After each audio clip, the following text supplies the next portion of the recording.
What's happening, everybody? Welcome to Comic Comparison. It's Max from the Nerd Desk, and today we're doing X-Men, baby. X-Men, X-Men, X-Men. Sunday, Sunday, Sunday! Specifically, 1981's X-Men Days of Future Past by Chris Claremont and John Byrne, one of the most popular stories in the entire Marvel catalog. And despite the size of the book you saw me take off the shelf, the actual story is only 2 issues. That just goes to show how impactful the X-Men have been in pop culture, and for better or for worse, that applies to the movies as well. To this day, it's one of the longest-running superhero franchises. If you count Deadpool and Wolverine, it lasted 25 years.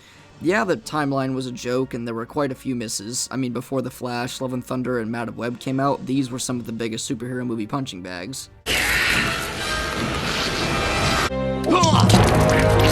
But we did get some good and even great films too. The Deadpools, Logan, First Class, and in 2014, Days of Future Past.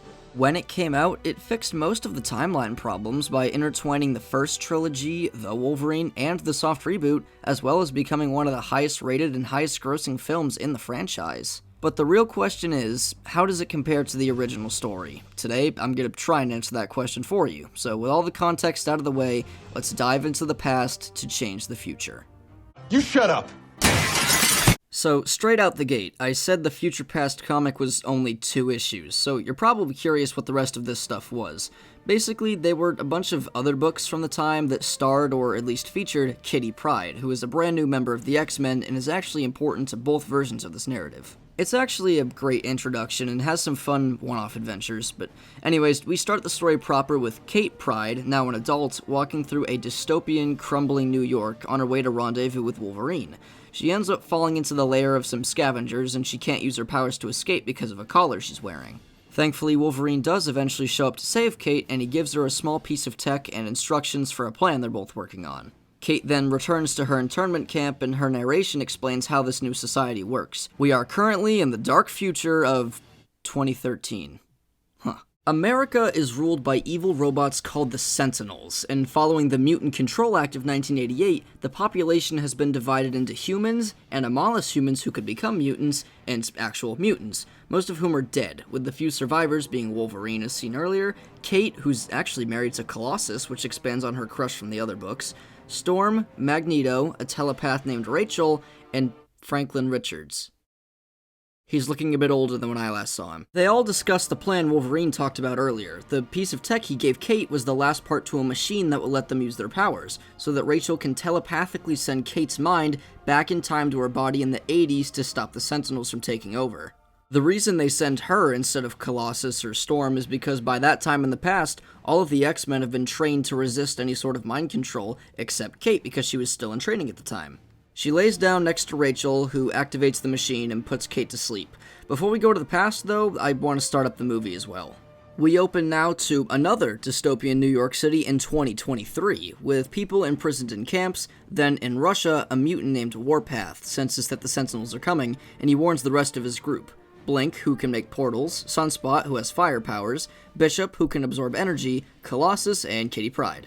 She and Bishop run off to a vault while the others, now joined by Iceman, stand their ground against the newly revealed Sentinels, and oh boy do they look imposing. See, in the books, the Sentinels are just big, clunky robots, but here they have that creepy android aesthetic, kind of like commando droids from Star Wars. It's uncanny. This carries over into the way they fight as well. They can copy and use any mutant power, making them almost invincible, which definitely adds more tension to the film overall. After the others are killed, it looks like Kitty and Bishop are next, until they and the Sentinels disappear, as if they were never there. Because we never were. Then we cut to the title sequence, which looks like it's inside of a Sentinel as it's transforming, which looks really cool, and this whole style should be used more often, really. The group relocates to China, where they're joined by Xavier, Storm, Magneto, and of course, Wolverine. Xavier then explains that the Sentinels were originally created back in the 70s by Dr. Bolivar Trask. Mystique assassinated him, but in the process she was also captured and experimented on, and her shapeshifting powers were used to upgrade the Sentinels to mimic any mutant, which is why their changing effect looks so similar to hers. It's also here where Kitty explains that she's learned to send people's brains back in time using her phasing powers, which is how they've been escaping the Sentinels. At first, Xavier wants to go back and stop Mystique from killing Trask, but she refuses, because sending a brain as powerful as his back 50 years would probably kill both of them, so Wolverine offers to go himself because of his healing factor. What if someone's mind has a way of snapping back? Everyone agrees, so they bar the doors to the fortress and she sends him back. Now, it's no secret that the X-Men franchise pushed and relied heavily on Hugh Jackman to the point that it fell off the face of the earth once he left. That was the point of him being the anchor being in Deadpool 3. But for this version of the story, I think him being the main character does work, and Kitty does stay relevant by giving her the time travel powers instead of Rachel. On that note, let's head back to the comic for a bit. We see Kitty training in the X-Mansion's Danger Room alongside Wolverine, Storm, Colossus, Nightcrawler, and Angel. After they finish their exercises, she goes in for hers, since she's still in training, and passes with flying colors. Suddenly, though, she falls unconscious, and the team brings her to the medical lab and wakes up as Kate, now successfully in the body of her younger self, and she wastes no time in warning the X-Men about saving the future. As you could expect, they don't really believe her at first, but with enough determination, she convinces them and explains how the comics events played out. In the Marvel Universe, there's a politician named Senator Kelly, who has famously been against mutants and superhumans in general, and in 1980, Mystique killed him, along with Xavier and his friend Moira McTaggart, at a hearing about mutant control. This led to mass hysteria and the eventual creation of the Sentinels, who went on to take over America and kill all superhumans, including the X-Men, Fantastic Four, Spider-Man, even the villains. Not you too, Daredevil. Why? In the future, the world is ready to declare nuclear war if the Sentinels continue to expand, which is why Kate is here now to stop Mystique from killing Kelly.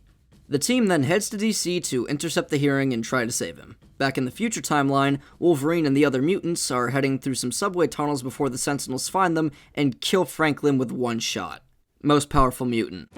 But with some telepathy, lightning, and a classic fastball special courtesy of Colossus and Wolverine, they take one down. Then Colossus punches through the supports of a nearby building, causing it to crash on some Sentinels, which is weirdly a one-to-one copy of a scene from the new Fantastic Four, right here in the trailer. I had just seen the movie before reading the book, so it was fresh in my mind. Now, shifting over to the movie, Logan wakes up in bed with a woman. He gets up to look outside to see if it's really 1973 when some goons walk in, and this happens. Oh, because you're from the future. No, because of these. Yep, this is before Logan gets his adamantium skeleton, which is a pretty cool detail, but his healing factor works perfectly fine, so he quickly dispatches of the guards and takes off to find the past versions of Magneto and Xavier. He arrives at the mansion and is greeted by Hank McCoy. I'm Hank. Hank McCoy, I look after the house now. Despite his warnings, Logan barges in and punches Hank, causing him to turn into Beast, and I will say the makeup looks a lot better than it did in First Class. Ugly! Ugly! The two fight for a bit until Charles reveals himself, and he's walking? You can walk. You're a perceptive one. So, back in 1969, during the Vietnam draft, a lot of the teachers and students from Xavier's school were drafted and unfortunately killed, and as a coping mechanism, he became an alcoholic and started taking a serum that lets him walk, but disables his powers. At first, he isn't willing to help Logan whatsoever. But when he explains that Mystique is the one who will cause this future, he begrudgingly agrees, and the three begin planning. Logan says they need to find Magneto, but Hank and Charles tell him that he's imprisoned in the Pentagon for killing JFK. Nothing bad ever happens to the Kennedys! While this is happening, there's also a scene in Vietnam where Mystique saves some mutant soldiers from some thugs who are going to ship them off to a lab, which is great in establishing what she's up to currently, and there's also guest appearances from Toad and Havoc, which is nice. Additionally, the lab I just mentioned belongs to the almost main antagonist of this movie, Bolivar Trask, who we meet in the next scene, as he's advertising his Sentinel program to the government.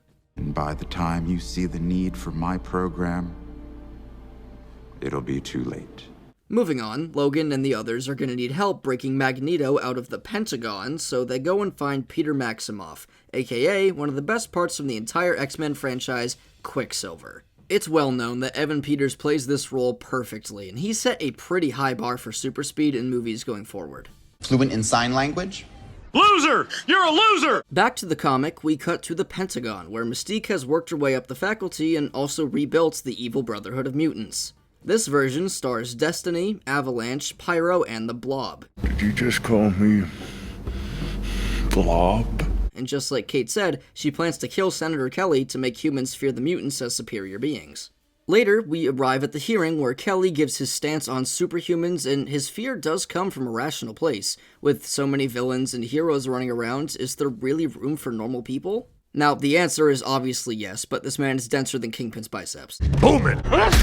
Xavier and Moira are also in attendance, and he senses the other X-Men who secretly entered the hearing as well. They communicate telepathically so that he can learn what's going on and why Kate is there when suddenly a wall explodes and in comes the Brotherhood, all suited up and ready to execute Senator Kelly. But obviously the X-Men are there, and they quickly jump in to protect everyone in the room. I want to take this time to highlight Chris Claremont's writing in these comics. He uses a lot of wordy sentences to make stuff more dramatic, and that's a part of older comics that I really appreciate. Claremont's time on X-Men was very influential. Even his other works like The New Mutants and Wolverine are very well known and celebrated, and I think at least some of that is owed to his writing style. Also, look at this cover for the next issue. Imagine being a little kid in the 80s and seeing this. I mean, I saw Magneto get eaten by zombies when I was 8, so whatever. Yeah! Back to the movie, Mystique sneaks into Trask's office and discovers that he's been experimenting on mutants for the Sentinel program, so she finally decides to kill him at the Paris Peace Accords, which is happening soon. Then cut back to our boys arriving in DC and sneaking into the Pentagon, where we finally see Magneto hanging out in his prison cell. Quicksilver breaks him out and finally comes face to face with Charles. There isn't much time for words though, because the guards eventually corner them using plastic Nerf guns so Eric's powers won't work. But it's okay, because courtesy of Quicksilver, we get one of the best superhero scenes of all time. If I could save time in a bottle. What do I say about this? It's awesome. Okay, so now that Logan has both Eric and Charles, they say goodbye to Quicksilver, no! And then take Charles's jet to Paris. Imagine if they were metal. During this flight, we get two amazing scenes of Charles and Eric just talking. The first is about Mystique and the future Logan came from, which turns into an argument about protecting mutant kind, and the pure emotional chemistry between these two is just infectious. We were supposed to protect them! Where were you when your own people needed you? Then later, they reconcile over a chess game, which has always been a key part of their friendship. Then cut to the Paris Peace Accords, and Trask holds a meeting with the military leaders to, again, pitch the Sentinel program, and this time he brings a machine that can detect mutants. But, unexpectedly, it finds one in the room, who quickly turns into Mystique and takes everyone out except Trask, because before she can shoot him, Eric, Charles, Logan, and Hank all walk in to stop her. Unfortunately, Eric thinks the best way to do that is to kill her, and during her escape, she takes a bullet to the leg.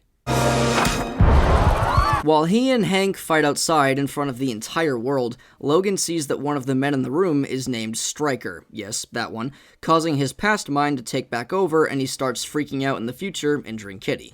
Thankfully, she musters the strength to send him back, and they escape as the press continues to flood the scene. This incident with the mutants goes worldwide, and attracts the attention of everyone's favorite president, Richard Not a Crook Nixon. Well, I'm not a crook. He wants to know everything about them, as does the rest of the world, because even though they were active back during the Cuban Missile Crisis, only the government knew about it then, and nowadays they barely believe that happened. Nixon's demands are then met by Trask, who, once again, markets the Sentinel program, taking advantage of the government's desperation, and they finally accept. I have 8 prototypes ready to go. They're built out of a space-age polymer, not an ounce of metal on them. Now, back to the comic, the Brotherhood clashes with the X-Men, who, for all their powers, are struggling to keep up in this fight.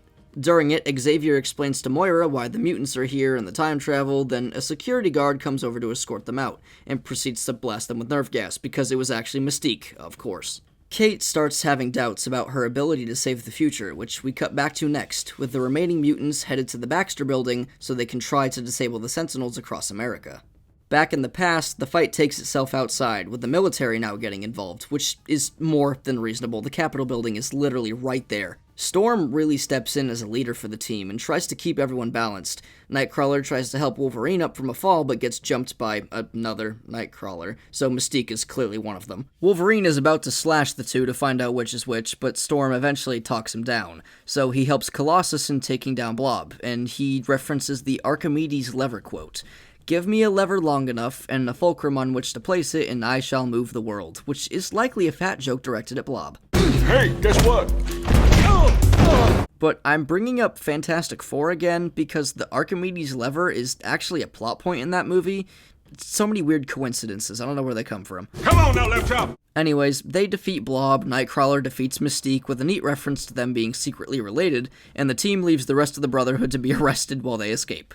Back to the future. Oh yeah, very funny. The survivors arrive at the Baxter building. They try to take out the nearby Sentinel with a fastball special, but the Wi-Fi connection must be good because it turns around and vaporizes Wolverine to his adamantium bones. I don't know if he can regenerate from his bone marrow or something, but yeah, he looks pretty dead. The others fight valiantly against the other Sentinels, but Storm gets impaled and Colossus is pushed to his mental limit and takes one of them out the window. Down below, Rachel cradles Kate's unconscious body, scared that the plan failed. Now, in the past, Kate finds Senator Kelly held at crossbow point by the last member of the Brotherhood, Destiny, who, as implied by her name, can see the future. Before she can kill him, though, Kate phases through her, knocking her off balance and giving Kelly enough time to duck. She was able to do this without Destiny seeing her because her mind is from the future, which messed up her powers. In this moment, Kate has successfully changed the timeline in some way, so her past mind finally returns to her body. Storm and Xavier come to collect her, and the comic ends as the X-Men return home with a recovering Kitty, and Senator Kelly speaking with some other government officials about the recent events, meaning he still has some prejudices, but the mutant race is safe, at least for now. It's a very well done, ambiguous ending, and you don't know if the new future is any better than the old one, which is something I don't see comics do very often, so bravo to Days of Future Past. The rest of this video should be pretty simple, I mean as simple as time travel can get, because we finished the whopping 2 issues of the book, but we still have a big chunk of the movie left, so let's finish strong. Back at the manor, Charles' serum starts wearing off, so his powers come back, causing him a lot of pain, but Logan convinces him to give up on the serum and use Cerebro to try to find Mystique before she can try to kill Trask again. Hank, do me a favor. Would you help me to my study, please?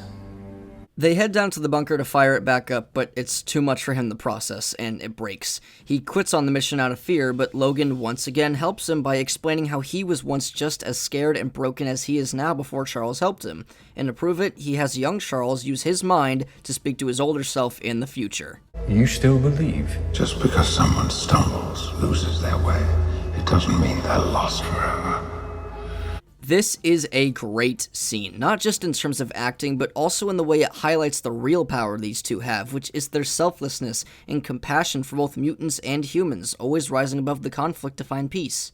Now, with his confidence back, Charles uses his powers to finally track down Mystique in an airport, with another really good scene of him talking to her through different people in the crowd until he himself finally appears in her head. And end the cycle of killing us and them till there is nothing left. Afterward, they learn that she was headed to DC, where Nixon plans to address the mutants publicly and reveal the Sentinels, and Hank gives a great line. It's like a river. You can throw a pebble into it, create a ripple, but the current always corrects itself. No matter what you do, the river just keeps flowing in the same direction. At the same time, Eric sneaks into Trask's factory as the Sentinels are loaded onto the train for delivery, boards said train, and breaks the railroad tracks themselves down into the robots, meaning he can now control them since they're built out of McDonald's toy plastic or something. Then he breaks back into the Pentagon with a nice reference to X-Men 2 and gets his helmet back. Hank, Charles, and Logan then show up in DC where this happens. I just thought it was cute. Watergate then reveals the Sentinels, until the event is quite literally crashed by Magneto dropping the entire RFK Stadium around the White House and having the Sentinels attack people. Perfection. I'm telling you, the creativity of his powers in these movies never disappoint, especially here. The presidential recording device hides in a bunker with Trask and Mystique disguised as a Secret Service agent, while in the future, the new Sentinels have finally found the mutants, so the movie has this cool back and forth of them being a threat across time, which is a really cool way to build tension.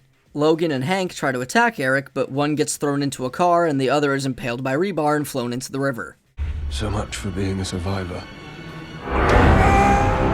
Back down in the bunker, Mystique is caught by Trask in the Secret Service, but Eric pulls them up out of the ground where he proceeds to televise a speech of his own. We are the future. We are the ones who will inherit this Earth. and anyone who stands in our way will suffer the same fate as these men you see before you. He criticizes the close-minded nature of mankind and the superiority of mutants, but with each word he says, a mutant from the future dies. Storm, stabbed in the chest. Bishop blows himself up. Colossus, ripped in half. Warpath, burnt to death. Sunspot loses an arm and gets stabbed. Blink gets impaled 3 times over and Iceman is melted down. Nixon steps forward to talk with Eric, but while he's distracted by a Sentinel, shoots him, revealing herself as Mystique, who then promptly turns her gun on Trask. Thankfully, Charles steps in and tells her to show the humans a better way forward, and instead of trying to control her like he has before, lets her make the choice. And as the last few mutants in the future are about to be killed, she drops her gun, and they all disappear, as if they were never there. Because we never were. Shut up! Logan, who is at the bottom of the river, wakes up in Xavier's mansion, but unlike before, the students are running around, his friends are alive, even Kelsey Grammer. Frazier has left the building. But more importantly, Jean and Cyclops are alive as well, which means X-Men 3 has been retconned. Truly a miracle. Thank you, Raven. Logan walks into Xavier's office, who quickly realizes that this is the Logan who changed time. I think the history I know is a little different. Welcome back. I'm saying the movie ends here because I am not talking about this corny scene with Stryker. What I will talk about, though, is how great of an ending this is. We've tied up most of the loose ends and provided closure for all of these characters in their different versions, so besides Logan and Deadpool, this really could have been the last X-Men movie. And considering what we got after... I wouldn't have been very upset. You shut up! The comic was pure eye candy. John Byrne's classic style is very fun and really where most of these iconic designs for these characters came from. Contrastly, this is the first time I've covered a live-action movie since Zack Snyder's Watchmen last season. Don't watch that video, it sucks. The makeup and CGI are really good, mostly. I want to get away. The costumes are all pretty solid too, except for Magneto. The colors are kind of bland and so is the helmet, but it could be worse. Also, it would be criminal if I didn't mention the Rogue Cut at some point in this video.